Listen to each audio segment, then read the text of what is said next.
So I have the choice either I put my glasses and I see you, or I take them off and I see my notes. So I will try to. I'm going to talk about a place that is generally absent in this discussion. I mean, you have heard about Burkina Faso, Sahel, East Africa. I'm talking about the humid forests of the Congo Basin. And if you look in terms of climate risk, in this humid forest of the Congo Basin, fundamentally there is no hurricane, pretty stable climate, pretty buffered by the vegetation and the type of topography. So you wonder, why is there an adaptation issue in the Congo Basin? And if you look at the international agenda, I mean, you hear about the Congo Basin mainly for mitigation and for REDD+. I mean, that's the whole issue of reduced emission from deforestation and degradation. But we thought that, based on our knowledge on the ground, that there was something happening and something that was not really noticed or largely overlooked. And I'm going to use the results of a project that was funded by the African Development Bank, the COBAM project, run by my colleagues on the Yaoundé office, to illustrate this issue of vulnerability, resilience, and adaptation capacity in the Congo Basin, in the humid part of the Congo Basin. We have used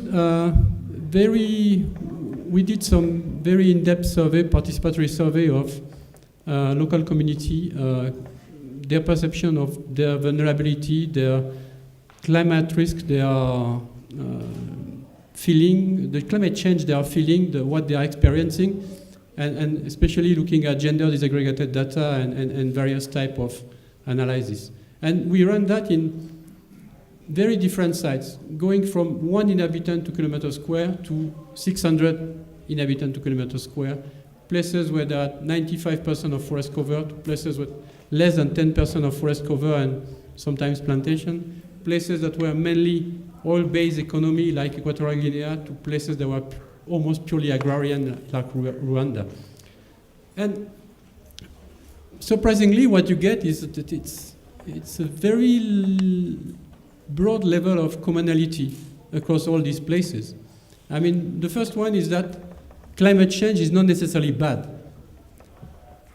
For example, you have, because of climate change in this humid area, you have some of the swamps, some of the wetlands that are drying quickly and that allow the people to do 2 harvests of maize instead of 1 per year. So they see that as a benefit. In other places, because you have a few rain during the dry period, the dry season, that allow them to have a better, quicker growth of plantain and other adapted crops. But obviously, there are also a lot of negative elements. Among the negative elements, the fact that although there is no hurricane in this area, there's many wind gusts and more than usual. This blown up the cocoa flower and jeopardized the harvest. Longer dry spell also bad impact in terms of increasing the risk of fire, changing the mortality in the small livestock they get, and making more difficult to do activities like hunting or fishing. So there are also quite a lot of negative impact. But not all is negative, and if you ask the people, you get very balanced response. They know that climate is changing, they have seen this pattern, and they were pretty climate smart even before we invented the term. So they should be able to cope. And what is happening, in fact, is you see that, in fact, although they should be able, they have very low ability to cope in most cases. And why is it that they have very low ability to cope in most cases? I mean, there are several reasons that are variable depending on the site. I mean, obviously, in a site where you have 600 people per kilometer square, in a site where 1 inhabitant per kilometer square, they are likely to be different. But there are 2 elements that are common to both. One is social capital. Most of this society, they are organized in what we can call lineage, and there is very little community, naturally existing community-based activities. So, and this was a very good strategy to working in an environment that was mainly forested, with an activity that was mainly about harvesting, hunter-gathering. So becomes much more difficult when you become constrained by the environment and the climate. And so there is a strong need to work on the social capital, and that's something that it's very well explained for another case, Ethiopia, in one of these briefs prepared for the conference, which is about working with social capital. So this is more than financial, more than technical. This social capital is very primordial in this capacity to cope with climate change. And the second point is that people are constrained by the environment. That should be obvious, but sometimes we tend to forget. And fundamentally, the people that have more trees, more forest in their landscape are better adapted to cope than the people that have less trees and less forest. The causality, as was discussed yesterday, is not necessarily very clear, but it is a fact. I mean, there is a strong correlation with the capacity to spend the whole year without starving and having trees in your landscape, fruit trees or other trees. Or there is a larger capacity to diversify your type of activity if you have forest and trees in your landscape than if you don't have.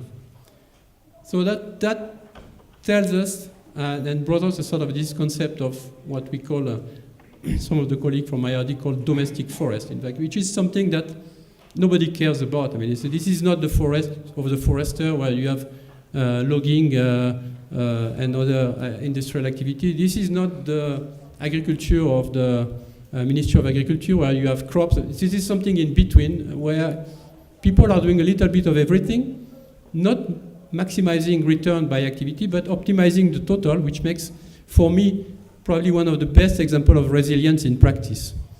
And unfortunately, most of the public policy, although they have a discourse in favor of this thing, go against this type of domestic forest or this thing.